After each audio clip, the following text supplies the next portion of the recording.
iman kita bagaimana boleh membawa kemenangan dalam setiap masalah kita. Kalau tema tahunan ini kan bangkit menjadi pemenang, betul tidak? Jangan cuma nyanyi di gereja, lebih dari pemenang, bola balik nyanyinya begitu. Betul tidak? Anak-anak Tuhan kadang kalau di gereja nyanyinya jago, kita buat iblis gemetar. Kata iblis, gua tunggu lu di parkiran depan, gitu kan. Tapi nanti waktu ngadepin masalah, udah. Jadilah pemenang. Amin. Nah, yuk kita sama-sama lihat, kita belajar dari seorang perempuan yang luar biasa banget. Saya suka banget kalau nyampein perikop ini nih, Bu. Coba kita lihat Matius pasal 15 ayat 21 sampai ayat 28. Matius pasal 15 ayat 21 sampai 28. Saya nggak akan khotbah terlalu panjang lebar. Sampai jam 5 sore cukup ya, boleh. Oke. Coba kita lihat bagian ini. Kita baca sama-sama. 1, 2, 3. Lalu Yesus pergi dari situ dan menyingkir ke daerah Tirus dan Sidon. Maka datanglah seorang perempuan Kanaan dari daerah itu dan berseru, "Kasihanilah aku ya Tuhan, anak Daud, karena anakku perempuan kerasukan setan dan sangat menderita." Tetapi Yesus sama sekali tidak menjawabnya. Lalu murid-muridnya datang dan meminta kepadanya, "Suruhlah ia pergi." Dia mengikuti kita dengan berteriak-teriak. Jawab Yesus, "Aku diutus hanya kepada domba-domba yang hilang dari umat Israel." Tetapi perempuan itu mendekat dan menyembah Dia sambil berkata, "Tuhan, tolonglah aku." Tetapi Yesus menjawab, "Tidak patut mengambil roti yang disediakan bagi anak-anak dan melemparkannya kepada anjing." Kata perempuan itu, "Benar Tuhan, namun anjing itu makan remah-remah yang jatuh dari meja tuannya." Maka Yesus menjawab dan berkata kepadanya, "Hai ibu, besar imanmu, maka jadilah kepadamu seperti yang kau kehendaki." Dan seketika itu juga anaknya sembuh. Amin. Ibu-ibu yang dikasihi Tuhan, kalau kita ditanya apakah kita ini termasuk golongan orang beriman, kita pasti akan berkata, "Oh iya, saya orang beriman." Tapi pernahkah kita sadari iman Anda dan iman saya dibuktikan bukan di ruangan ini? Iman Anda dan iman saya dibuktikan bukan masalah kenceng atau enggaknya nyanyi kita. Ngangkat tangan lebih tinggi atau lebih rendah bukan itu yang menentukan iman kita. Iman Anda dan saya dibuktikan ketika kita keluar dari ruangan ini. Waktu Anda dan saya diizinkan sama Tuhan ngadepin masalah demi masalah, pergumulan demi pergumulan, persoalan demi persoalan.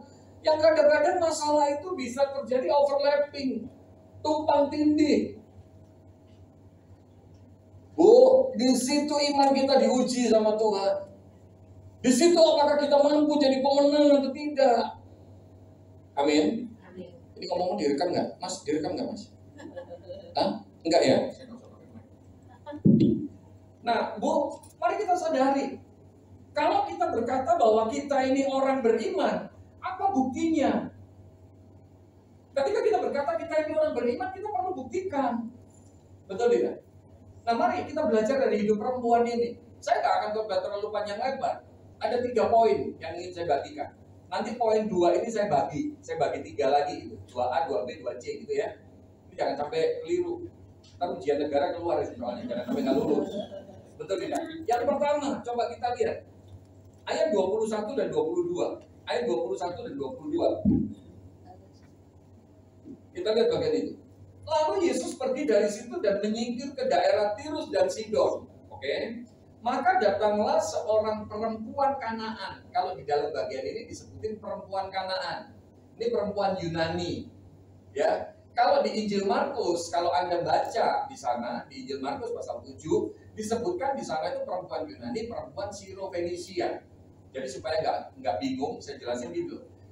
Matius jelasin asal daerahnya, daerah Kanaan.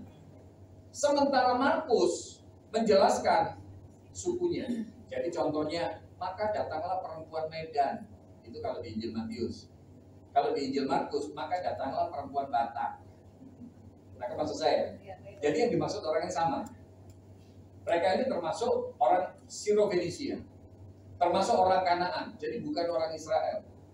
Mereka orang Yunani. Dia ini orang Yunani, bukan orang Israel. Coba kita lihat. Maka datanglah seorang perempuan. Saya suka kalimat ini. Perempuan Kanaan dari daerah itu dan berseru, Kasihanilah aku ya Tuhan anak Daud, karena anakku perempuan kerasukan setan dan sangat menderita. Bu, ini yang pertama yang perlu kita belajar.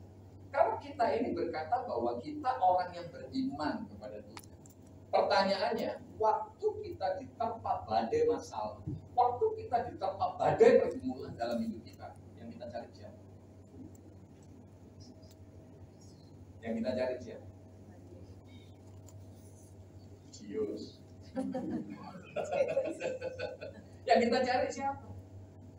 Gak sedikit orang mengatakan saya orang Kristen, saya orang Tuhan, saya orang beriman, tapi waktu punya masalah, yang dia cari bukan Tuhan. Dia cari diskotik. Betul tidak? Ada banyak orang yang punya masalah, ternyata apa? Waduh, gak diselesaikan masalahnya, dia lari dari masalah, cari perselingkuhan. Saya sering kali katakan, lari dari masalah tidak menyelesaikan masalah. Lari dari masalah selalu menambah masalah baru. Amin. Bilang sama kanan kiri Anda, jangan amin-amin doang. Nah, perempuan ini waktu dia punya masalah, dia punya pergumulan, meskipun dia bukan orang Israel, meskipun dia orang Kanaan, tapi imannya dia dibuktikan. Waktu dia punya masalah, dia datang pada Tuhan. Yang dia cari itu. Saya yakin dan percaya siang hari ini, setiap kita yang datang ke tempat ini, gak ada satu orang pun yang gak punya masalah. Betul tidak? Betul? Kemarin saya ngobrol sama satu bapak. Bapak ini kebetulan baru pulang dari men's camp. Baru ikut retreat pria sejati. Saya bilang, Pak, kalau tanya masalah rumah tangga, jangan tanya sama pria. Laki-laki kalau tanya, rumah tanggamu ada masalah? Biasa aja, jalan baik semuanya. Tanya sama istrinya udah kayaknya ngantuknya menjiwai sekali.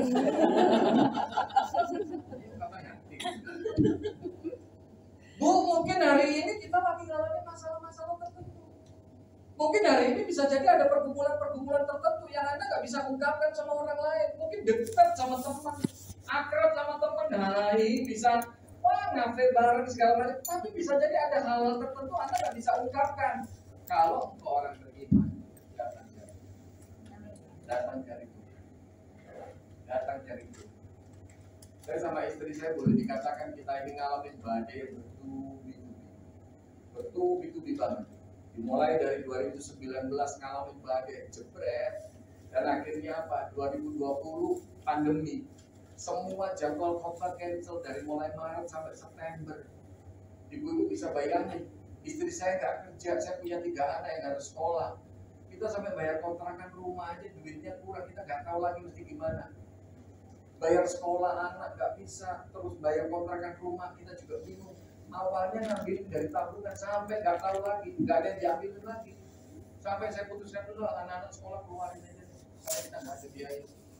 Nyicil mobil kita nggak mampu, mobil kita jual. Sampai orang BCA nanya, Pak, ini baru di refinance, iya saya pakai buat bayar uang pangkalan saya. Lah kenapa kok sekarang dijual Pak, sayang banget. Tapi saya bilang, saya perlu Mbak, dan saya nggak kuat bayar cicilan. Bu, di tengah kondisi pandemi seperti itu, saya sama istri akhirnya kita juga melihat kalau Elia dipelihara sama Tuhan melalui burung gagak yang rasanya nggak mungkin burung gagak ngirimi manusia, tapi ternyata di momen pandemi dalam tanda kutip Tuhan kirimkan ada burung-burung gagak. Tiba-tiba ada taksi lah berhenti di depan rumah. Itu rumahnya Pak Samuel. Iya Pak, kenapa? Pak saya disuruh nganterin ini. Buka bagasinya taksi ternyata ada sembako. Kadang-kadang ada tukang ojek lah nganterin mie goreng lah, fuyong lah, nasi goreng lah. Sampai saya lihat Tuhan itu ajaib. Kita makanannya beras, kita makanannya nasi gitu, tapi ternyata di momen pandemi seperti itu gak ada pelayanan, gak ada apa. Ternyata apa? Beras dikirim itu gak pernah kekurangan, tepat pada waktu. Bu, hari ini bisa jadi engkau punya pergumulan tertentu. Saya gak tahu masalahmu satu persatu, tapi percayalah ketika engkau punya iman kepada Tuhan, yang harusnya kita cari bukan yang lain. Amin. Yang kedua, coba kita lihat. Masih kuat? Kalau nggak kuat kita tutup dalam doa. Masih kuat ya Bu? Nah, kita lihat di poin yang kedua. Sampai di sini cukup jelas Bu? Oke, nah kita lihat ayat 23 itu ada yang menarik. Tetapi apa di situ? Yesus sama sekali tidak menjawabnya. Ini loh masalah. Ini loh masalah. Perempuan ini sudah benar datang kepada Tuhan, minta tolong sama Tuhan, berseru kepada Tuhan, Tuhan, anakku ini menderita, anakku ini kerasukan, tolong Tuhan, lepasin ini dari setan yang mengikat dia. Dia udah benar nih datang kepada Tuhan. Tapi bayangan saya, Yesus cuma diam. Lihatin aja. Gak ngomong apa-apa. Apa yang ingin saya bagikan, Bu? Ini poin yang kedua. Waktu Anda punya masalah, waktu Anda punya pergumulan, bisa jadi Anda sudah berseru kepada Tuhan. Sudah benar. Anda sudah memohon belas kasihan Tuhan. Anda sudah berdoa, bisa jadi sambil puasa. Tapi gak bisa dipungkiri. Kadang-kadang Tuhan seakan-akan gak jawab. Benar gak? Nah yang dibutuhkan apa? Tabah. Ini loh poin yang kedua. Tabah. Kita ini seringkali gak menang hadapi masalah itu. Gara-gara apa? Gak tabah. Kita ini punya masalah, maunya doa, dijawabnya sama Tuhan. Sakit-sakit itu loh bahasa Perancisnya. Ada yang tahu sakit-sakit? Oh, kayaknya pernah tinggal di Perancis nih gue. Sakit-sakit itu bahasa Jawa. Artinya maunya sekarang ya sekarang. Kita ini seringkali kalau doa maunya begitu, kita mesti tabah. Amin. Tolong tepuk dada Anda, dada Anda sendiri, jangan dada orang lain. Ya. Katakan 3 kali, tabah. Mesti tabah. Mungkin Anda punya pergumulan dengan suami yang kayaknya suami kasar, suami begini. Mungkin Anda punya pergumulan dengan anak atau menantu atau cucu. Mungkin ada di antara Anda yang bergumul masalah pekerjaan, masalah bisnis, masalah apapun, masalah kesehatan. Bu, belajar tabah. Tabah. Kita ini seringkali nggak ngalamin kemenangan kalau apa? Nggak tabah. Betul? Tabah ini saya bagi 3. 2A, 2B, 2C gitu ya. Tabah yang pertama di ayat ini, di kalimat ini. Tetapi Yesus sama sekali tidak menjawabnya. Kita mesti tabah ketika Tuhan belum jawab doa kita. Amin. Amin. Kadang-kadang kita ini suka pengennya buru-buru, cepet-cepet. Bahkan nggak sedikit anak-anak Tuhan kalau punya masalah, Tuhan itu dikasih due date, dikasih deadline. Tuhan mesti jawab bulan ini ya. Kalau nggak, aku mau ibadah lagi di WBI. Kalau nggak, aku mau pelayanan lagi, aku mau jadi pengurus. Bu, tolong belajar tabah ketika Tuhan belum jawab doa kita. Saya urusan yang ini nih, saya belajar banget, saya kagum banget dengan almarhumah ibu saya. Mungkin ibu tuh pernah dengar, saya suka kasih kesaksian. Saya tadinya hidupnya juga amburadul, saya ngerokok, mabuk, judi, hidup berandalan. Gerombolan sama anak-anak tukang tawuran, tukang copet. Gimana enggak, orang hidup saya di terminal, saya kerjanya jadi ketek angkot. Ibu saya meskipun ngelus dada, tapi ibu saya terus berdoa buat saya. Waktu saya didoakan, ibu saya nggak langsung lihat mujizat. Tetap aja pulang ngantuk. Tetap didoain, tetap aja gak ada perubahan. Kadang-kadang pulang babak belur habis tawuran, tapi ibu saya tetap berdoa. Sampai setelah 8 tahun, ibu saya melihat kuasa Tuhan yang ada. Tapi itu penantian 8 tahun. Kadang-kadang kita doain, kita ini suka bosan. Doain orang sakit, doain orang punya masalah, siapapun lah itu yang kita doain. Seminggu, 2 minggu, sebulan, kalau nggak ada perubahan, sampai pasang cuma main itu aja sabun lah. Loh. Tapi kayaknya ibu di sini nggak ada ya, boleh ya? Kayaknya nggak ada yang ngaku itu masalahnya. Bu, tabah ketika Tuhan belum jawab doamu. Ibu saya 8 tahun doain saya. Makanya waktu ibu saya dipanggil Tuhan, saya itu paling nggak kuat dengan lagu di doa ibuku namaku disebut. Waktu Bobby One Way nyanyiin lagu itu di momen penghiburan, kebaktian penghiburan, saya udah gak bisa ngangkat muka saya cuma tertunduk nangis. Saya tahu saya bisa bertobat, salah satunya bayar harga ibu saya. Makanya waktu saya kenal Kristus, saya kenal firman Tuhan, dulu saya anak pemberontak banget. Saya benci sekali sama ibu saya, tapi waktu kenal firman Tuhan, saya sayang sama ibu saya. All out sampai ibu saya dipanggil Tuhan. Bu, mungkin hari ini kau punya pergumulan belum dijawab sama Tuhan. Seakan-akan Tuhan mendiamkan. Tapi belajar apa? Amin. Dan yang lebih dahsyat lagi apa? Ibu saya doain nenek saya. Nenek saya ini orang Banten Serang, guru ngaji. Kakek saya orang Arab. Didoain, terus didoain. Awalnya ibu saya jadi Kristen, diusir sama nenek saya, nggak boleh injekin kaki di rumahnya. Tapi didoain sama ibu saya terus. Bapak saya juga didoain, tapi sampai bapak saya meninggal nggak menerima Kristus. Tapi setelah didoain 10 tahun, nenek saya yang guru ngaji akhirnya masuk kolam baptisan. Bu, kalau engkau mau menjadi pemenang, kalau engkau mau mengalami seperti tema tahun ini, bangkit menjadi pemenang, belajar tambah ketika Tuhan menjawab. Amin. Mungkin hari ini ketika Anda datang bisa jadi Anda mulai putus asa, Anda mulai nyerah. Tapi biarlah firman Tuhan itu boleh jadi kekuatan yang baru. Jadilah orang-orang yang tetap kuat. Tambah. Kadang kita doa belum dijawab sama Tuhan, seakan-akan Tuhan diam. Perempuan ini juga didiemin sama Tuhan. Lihatin aja. Kalau perempuan ini nggak tabah, perempuan ini bisa ngomong kacang. Orang ngomong dikacangin. Betul tidak? Tapi perempuan ini tetap tabah. Amin. Tabah yang kedua atau 2B. Coba kita lihat ayat itu. Tetapi Yesus sama sekali tidak menjawabnya. Lalu, nah ini yang menarik. Murid-muridnya datang dan meminta kepadanya, suruhlah ia pergi. Ia mengikuti kita dengan berteriak-teriak. Saya mau tanya, murid-murid Yesus ini harusnya ngusir begitu atau tanya, Bu, apa yang saya bisa bantu untuk ngomong sama Tuhan? Mana yang seharusnya? Yang kedua, betul tidak?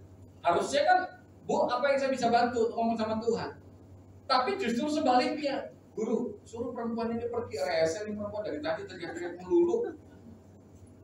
Artinya apa? Bu, ini ketabahan yang kedua. Dalam perjalanan hidup kita, apapun masalah yang kita alami, kita mesti tabah ketika orang yang kita harapkan bisa menolong kita, tapi tidak menolong kita. Betapa sering kita ini kecewa. Karena apa? Yang kita harapin bukan Tuhan, tapi orang. Betul tidak? Nggak sama, saya nggak mau ke gereja lagi. Buktinya orang-orang di gereja. Buktinya saya susah juga dia nggak tolongin. Itu nengokin juga enggak, doain juga enggak, peduli juga enggak, apaan, tolongin juga enggak dia, perhatiin kayak apa. Buktinya juga enggak. Bu, yang salah bukan mereka, yang salah cara pandang kita. Akan maksud saya? Halo, kita mesti tambah. Ketika orang yang seharusnya bisa menolong kita, tetapi dia nggak bisa nolong, tetap yakini imani Tuhan nggak kekurangan cara untuk tolong. Amin. Saya pun dalam perjalanan hidup saya, dalam perjalanan pelayanan saya pun melihat. Kadang-kadang kita berpikir, ya nggak bisa dipungkiri. Kadang-kadang, wah ini kayaknya bisa bantu kita. Mungkin Tuhan gerakin dia untuk tolongin kita. Tapi ternyata enggak. Tapi kadang-kadang ada orang yang kita nggak pikir, Bu. Gak kepikir bener-bener, tiba-tiba mereka justru jadi alatnya Tuhan. Bu, mari kita belajar. Waktu Anda punya masalah, jangan berharap sama orang. Orang bisa mengecewakan kita, tapi Tuhan tidak pernah mengecewakan. Tabah ketika orang yang kita harapin bisa nolong, tapi tidak bisa nolong. Amin. Tabah yang ketiga, nah ini lebih sadis lagi nih. 2C ini ya. Kita lihat ayat selanjutnya nih, ini lebih saklek lagi nih. Makanya saya katakan perempuan ini hebat banget. Ayat selanjutnya itu, mulai ayat yang ke-24 ya. Jawab Yesus, aku diutus hanya kepada domba-domba yang hilang dari umat Israel. Jawaban ini enak nggak? Enak nggak, Bu? Ini udah ngarepin, udah minta tolong sama Tuhan. Kalau perempuan ini nggak tabah, perempuan ini bisa aja ngomong. Dari tadi gue minta tolong, gue udah ngomong nih, gue udah doa nih, dicuekin, gue masih sabar. Murid-muridnya suruh musir gue masih sabar, Pak Bos. Sekarang gurunya ketika ngomong nyelekin, sini nih sakitnya, jelek. Perempuan ini bisa aja ngomong begitu, betul tidak? Karena Yesus nantinya diam, Yesus nggak ngomong apa-apa. Ketika Yesus ngomong, Yesus bilang, sorry aku nggak bisa nolongin kamu. kamu orang Kanaan. Aku diutus cuma untuk domba-domba dari Israel. Artinya aku cuma datang untuk nolongin orang Israel. Gak enak Bu jawaban itu Bu. Betul? Betul?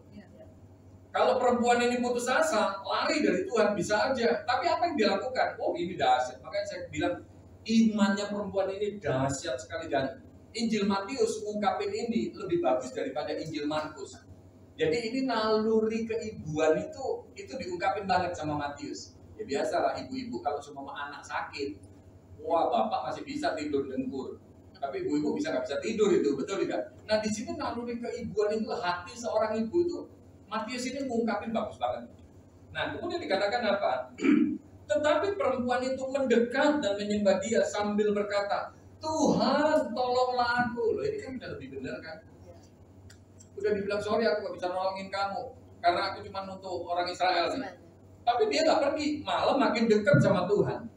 Kan udah bener nih. Jawabannya Tuhan Yesus lebih gak enak lagi. Dibilang apa di situ? Tetapi Yesus menjawab, tidak patut mengambil roti yang disediakan bagi anak-anak dan melemparkannya kepada anjing. Kata perempuan itu, benar Tuhan, namun anjing itu makan remah-remah yang jatuh dari meja tuannya. Saya mau tanya, Tuhan Yesus jawabnya sadis nggak? Sadis. Ibu-ibu di sini kalau Anda dijawab begitu sama Tuhan masih mau datang ibadah? Masih mau jadi Kristen nggak? Masih mau pelayanan nggak? Masih mau jadi WL nggak? Kalau dijawab kayak gini, ini jawabannya nggak enak loh.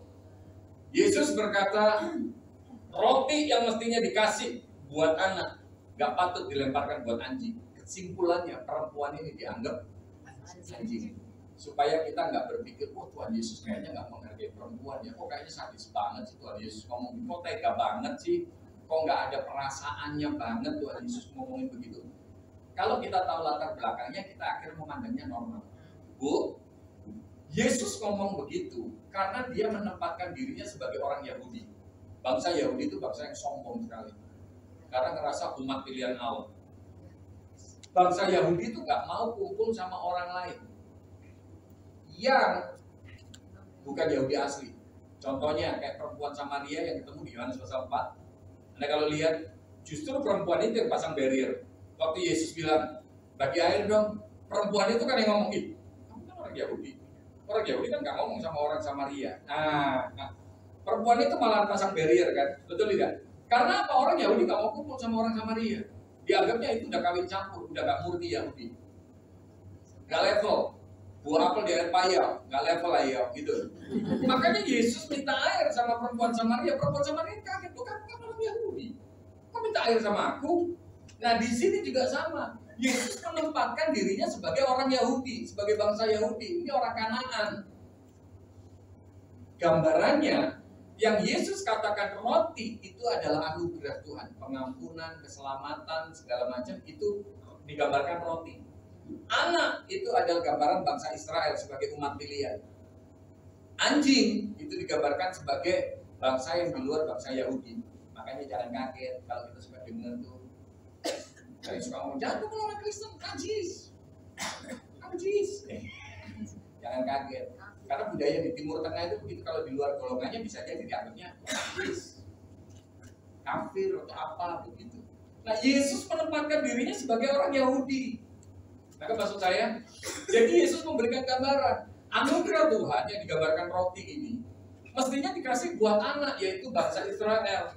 Gak patut dilemparin buat anjing, dikasihin ke orang lain yang bukan bangsa Israel. Jadi itu bicara tentang budaya, latar belakang budaya. Kalau kita tahu itu, kita nggak akan bilang, oh Yesus sadis banget ya. Tapi kalau kita nggak ngerti latar belakangnya, kita akan memandang, oh kalimatnya Yesus kok kejem banget sih. Betul tidak? Nangkep sampai di sini, Bu? Nah, jadi ini ketabahan yang ketiga, Bu. Kita harus tabah kalau Tuhan jawab nggak sesuai mau kita. Perempuan ini maunya Yesus sembuhin anaknya yang kerasukan itu. Tapi ternyata Yesus jawab nggak seperti maunya perempuan itu. Yesus justru berkata, roti yang mestinya dikasih buat anak, gak patut dilemparin buat anjing. Tapi jawaban perempuan ini menunjukkan iman yang luar biasa. Perempuan ini seakan-akan, kalau saya terjemahkan bahasa bebas, perempuan ini bilang, Tuhan terserahlah. Aku mau dianggap anjing, babi, kebo, segala macam, dianggap gak punya muka tembok, segala macam, terserah deh. Yang penting anakku tolong disembuhin. Imannya dia luar biasa. Ini loh iman seorang ibu, iman yang membawa kemenangan. Bu, kalau engkau mau ngalamin kemenangan dalam hidupmu, belajar, tabah ketika Tuhan jawab gak seperti mau kita. Amin. Kadang-kadang Tuhan selesaiin masalah kita itu gak seperti cara kita. Betul tidak? Amin. Makanya seperti sekarang saya udah harus ngadepin 6 kali operasi. Agustus ini nanti bakal ngadepin operasi yang ke-7 untuk pasang tempurung implannya lagi. Padahal dari dulunya saya memperkatakan dengan iman, Tuhan pokoknya aku perkatakan dengan iman. Seumur hidupku nggak ada pisau operasi yang akan menyentuh tubuh. Dihantam sama Tuhan cedera dalam waktu 2 tahun, 6 kali operasi. Tapi kembali lagi, bukan berarti kita nggak punya iman, tapi kita mesti memandang ada kedaulatan Tuhan. Dan kita mesti tahu Tuhan punya rancangan selalu yang terbaik. Dan kita mesti yakini dalam setiap perkara apapun itu yang terjadi, Tuhan sudah mendatangkan kebaikan. Amin. Poin yang ketiga, yang terakhir, haleluya. Kalau bicara terakhir ini mukjizat terjadi. Pemain musik silakan kembali ke tahtanya. Oh, ini pemain keyboard tadi mana? Kok hilang? Rapture jangan-jangan. Nah, kita lihat di ayat yang terakhir itu, Bu. Perempuan ini dikatakan apa oleh Tuhan? Maka Yesus menjawab dan berkata kepadanya, "Hai ibu," apa di situ? Itu yang perlu kita miliki. Bukan hai ibu besar nyalimu, enggak, tapi hai ibu besar imanmu. Besar imanmu. Kemudian dikatakan apa? Maka jadilah kepadamu seperti yang kau kehendaki. Dan seketika itu juga anaknya sembuh. Bu, kalau engkau mau melihat kemenangan demi kemenangan, engkau mau melihat mukjizat demi mukjizat dalam kehidupanmu, belajar jadi orang yang tabah. Ini poin yang ketiga. Iman perempuan ini, ketabahan perempuan ini, akhirnya apa? Membawa kemenangan. Anaknya disembuhkan. Apa yang jadi masalah dalam hidup kita hari ini? Yakin iman, Tuhan turut bekerja. Tuhan gak pernah tinggalin kita. Kadang-kadang Tuhan jawab itu gak seperti mau kita. Saya 3 minggu lalu khotbah di 1F, di Rayon 1F. Dan ketika sebelum firman, WL-nya ini ngajak nyanyi satu lagu. Lagu ini saya udah tahu lama. Tapi nggak tahu kenapa ketika lagu ini dibawakan kemarin, waktu sebelum firman itu, lagu ini sangat-sangat powerful banget ngomong sama saya, tak banget di hati dan pikiran saya. Sampai sekarang udah 3 minggu ini, saya nggak tahu udah berapa kali saya nyanyiin, saya putar di mobil, saya setel, dan ini jadi kekuatan sekali. Judul lagunya itu Waktu Yang Tepat. Kadang Tuhan jawab itu nggak seperti mau kita, betul tidak? Tapi percayalah, Tuhan mampu jawab melebihi dari yang kita doakan. Bahkan kadang-kadang melebihi dari yang kita harapkan. Percayalah. Cuman kadang-kadang masalahnya kita itu apa? Kita suka nggak sabar. Kita suka nggak tabah. Mungkin siang hari ini ada di antara kita yang udah mulai putus asa, mulai lemah imannya karena masalah-masalah kita. Biarlah firman Tuhan ini boleh jadi berkat, jadi kekuatan buat kita. Amin. Haleluya.